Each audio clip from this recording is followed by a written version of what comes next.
Tumanggi naman na maghain ng plea si dating Senador Bong Revilla para sa kasong malversation kaugnay sa 92 milyong pisong flood control project sa Bulacan.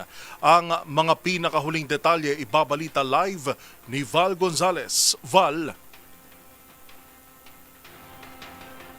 Yuel, ang Sandigan Bayan 3rd Division na nga ang naghain ng not guilty plea para kay dating Senador Ramon Bong Revilla Jr. Ito'y dahil sa tumangging maghain ng plea o tumugon ng pag-amin o pagtanggi sa mga akusasyon laban sa kanyang dating senador.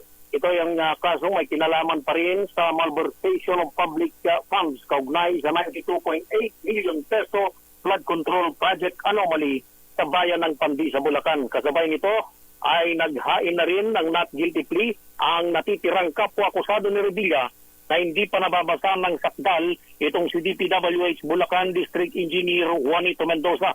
Noong nakalipas na linggo ay una nang binasa ng sakdal ang 5 pangkat kapwa-akusado ni Revilla na kinabibilangan itong si DPWH Bulacan Assistant District Engineer Bryce Hernandez at iba pang mga opisyales na sina Engineer JP Mendoza, RJ Dumasig, Emelita Huat at Cristina Pineda. Dahil dito ay tinakda ng Sandigan na Bayan 3rd Division ang pre-trial kay Revilla sa Marso 6 habang ang submission of evidences ay itinakda naman ng korte sa darating na February 23 hanggang 27. Samantala, Yuel, ito'y kapapasok-pasok lamang pinagbigyan ng Sandigan Bayan ang hirit ni dating Senador Ramon Bong Revilla Jr.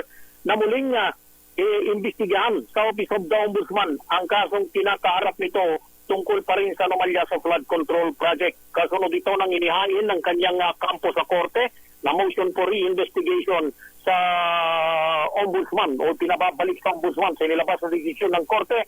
Pinayagan ng mga maestrado ng Sandigan Bayan ang hiling na leave of court ng dating mambabatas, gayon din si dating official, DPWH official na si Juanito Mendoza. Dahil dito natasan ng ombudsman na magsagawa ng panibagong investigasyon hinggil sa kasong malversation na ipinupukol o inaakusa dito kay Revilla. Paliwanag niyang kanyang legal counsel na si Attorney Francesca Senya, hindi binagbigyan ng ombudsman ang kanilang kliyente na tumugon sa mga kaso kaya't naghain sila ng naturang mosyon. Mula rito sa Sandigan Bayan, ako si Val Gonzalez, DZRH, una sa Pilipinas, una sa Pilipino.